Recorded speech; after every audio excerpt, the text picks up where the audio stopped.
ತುಂಡಾಗಿ ಕತ್ತರಿಸ್ತೀನಿ ಅಂತ ಸಿಎಂ ಡಿಸಿಎಂಗೆ ಬೆದರಿಕೆ ಇಮೇಲ್ ಒಂದು ಬಂದಿದೆ. ಮುಖ್ಯಮಂತ್ರಿ ಸಿದ್ದರಾಮಯ್ಯ ಮತ್ತು ಉಪಮುಖ್ಯಮಂತ್ರಿ ಡಿಕೆ ಶಿವಕುಮಾರ್ ಅವರನ್ನು ಕೊಲೆ ಮಾಡುವುದಾಗಿ ಕಿಡಿಗೇಡಿಯೊಬ್ಬ ಇಮೇಲ್ ಸಂದೇಶವನ್ನು ಕಳುಹಿಸಿದ ಘಟನೆಯೊಂದು ನಡೆದಿದೆ. ಸಿಂದಾರ್ ರಜಪೂತ್ ಹೆಸರಿನ ಇಮೇಲ್ನಿಂದಾಗಿ ಈ ಬೆದರಿಕೆ ಸಂದೇಶ ಬಂದಿದೆ.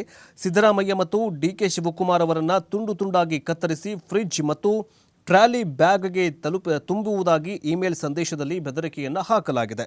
ಈ ಬೆದರಿಕೆ ಇಮೇಲನ್ನು ಸಿದ್ದರಾಮಯ್ಯ, ಡಿಕೆ ಶಿವಕುಮಾರ್ ಮತ್ತು ಗೃಹ ಸಚಿವರು, ನಗರ ಪೊಲೀಸ್ ಆಯುಕ್ತರು ಸೇರಿದಂತೆ ಹಲವರಿಗೆ ಫಾರ್ವರ್ಡ್ ಮಾಡಲಾಗಿದೆ. ಇನ್ನು 1 ಕೋಟಿ ಸಾಲ ರೂಪಾಯಿ ಅಂದರೆ 1 ಕೋಟಿ ರೂಪಾಯಿ ಸಾಲ ಆಗಿದೆ, ವಾಪಸ್ ಕೊಡಿಸಿ ಅಂತ ಹೇಳಲಾಗಿದೆ. ಜೊತೆಗೆ ಏನಂತ ನೋಡ್ತಾ ಹೋಗೋದಾದರೆ, ಬೆಂಗಳೂರಿನ ರಾಮಪುರದ ಪ್ರಭಾಕರ್ಗೆ 1 ಕೋಟಿ ರೂಪಾಯಿ ಸಾಲ ಕೊಟ್ಟಿದ್ದೇನೆ, ಆದರೆ ಆತ ಈವರೆಗೂ ಸಾಲ ವಾಪಸ್ ಕೊಟ್ಟಿಲ್ಲ. ಆದಷ್ಟು ಬೇಗ ಪ್ರಭಾಕರ್ಗೆ ಸಾಲ ವಾಪಸ್ ಕೊಡಲು ಹೇಳಿ.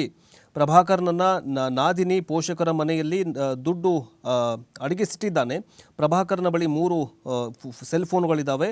ಮದುವೆ ಮಾಡಿಸ್ಬೇಕು, 1 ಕೋಟಿ ರೂಪಾಯಿ ನಮಗೆ ಸಾಲ ಕೊಡಿ ಅಂತ ಸಾಲ ಮರುಪಾವತಿಸಬೇಕು ಅಂತ ಮೇಲಲ್ಲೂ ಈ ಒಂದು ಬೆದರಿಕೆ ಮೇಲಲ್ಲಿ ಮೆನ್ಷನ್ ಮಾಡಿದ್ದಾನೆ. ಈ ಮೇಲನ್ನು ಉಲ್ಲೇಖ ಮಾಡಿ, ಜೊತೆಗೆ ನೀವೇನಾದರೂ ಮಾಡಲಿಲ್ಲ ಅಂತಂದರೆ ತುಂಡು ತುಂಡಾಗಿ ಕತ್ತರಿಸ್ತೀನಿ ಅಂತ ಏನಂತಂದರೆ ಒಂದು ಬೆದರಿಕೆ ಮೇಲ್ ಬಂದಿದೆ. ಇನ್ನು ಕೇಂದ್ರ ವಿಭಾಗದ DCP ಏನು ಹೇಳ್ತಾರೆ ಅಂತಂದರೆ, CM ಮತ್ತು DCMಗೆ ಕೊಲೆ ಬೆದರಿಕೆಯ ಇಮೇಲ್ ಸಂದೇಶವನ್ನು ಪರಿಶೀಲಿಸಲಾಗಿದೆ. ಈ ಬೆದರಿಕೆ ಇಮೇಲ್ ಕಳುಹಿಸಿದ ಕಿಡಿಗೇಡಿ ಪತ್ತೆಗೆ ತನಿಖೆಯನ್ನು ಕೈಗೊಂಡಿದ್ದೇವೆ ಅಂತ ಶೇಖರ್ H ಅಂದರೆ ವಿಭಾಗೀಯ DCP ಹೇಳಿದ್ದಾರೆ. ಬಟ್ ಏನೇ ಆಗಲಿ, ಯಾವುದೋ ಒಂದು ಕ್ಷುಲ್ಲಕ ಕಾರಣಕ್ಕೆ ಏನೋ ಒಂದು ತಮಾಷೆ ಮಾಡೋಕ್ಕೆ ಹೋದ್ನೋ ಅಥವಾ ತನಗೇನು ಪ್ರಾಬ್ಲಮ್ ಇತ್ತೋ ಗೊತ್ತಿಲ್ಲ, ಆದರೆ ಈ ಥರ ಮಾಡೋದು ಎಷ್ಟು ಸರಿ? ಜೊತೆಗೆ ಇದರ ಬಗ್ಗೆ ಪೊಲೀಸ್ ಆಯುಕ್ತರು ತನಿಖೆಯನ್ನು ಮಾಡ್ತಾ ಇದ್ದಾರೆ. ಇನ್ನು ಮುಂದಿನ ಸುದ್ದಿ ಏನಂತ ನೋಡ್ತಾ ಹೋಗೋದಾದರೆ, ಭ್ರಷ್ಟಾಚಾರ ನಿಗ್ರಹ ಕಾಯ್ದೆಯ ಅಡಿಯಲ್ಲಿ ಕೋವಿಡ್ ಅಕ್ರಮ ತನಿಖೆಗೆ ಅಸ್ತು ಎಂದಿದೆ ಸರ್ಕಾರ.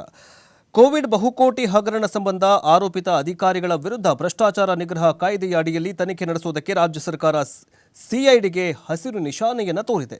ಈ ಪ್ರಕರಣ FIRನಲ್ಲಿ ವೈದ್ಯಕೀಯ ಶಿಕ್ಷಣ ಇಲಾಖೆಯ ಮಾಜಿ ನಿರ್ದೇಶಕ ಡಾಕ್ಟರ್ PG ಗಿರೀಶ್, ಲೆಕ್ಕಪತ್ರ ಇಲಾಖೆಯ ಜಂಟಿ ನಿಯಂತ್ರಕ GP ರಘು ಹಾಗೂ ಆರೋಗ್ಯ ಸಂರಕ್ಷಣಾಧಿಕಾರಿಯಾಗಿರುವಂತಹ N ಮುನಿರಾಜು ಅವರ ಹೆಸರುಗಳನ್ನು ಉಲ್ಲೇಖಿಸಲಾಗಿತ್ತು.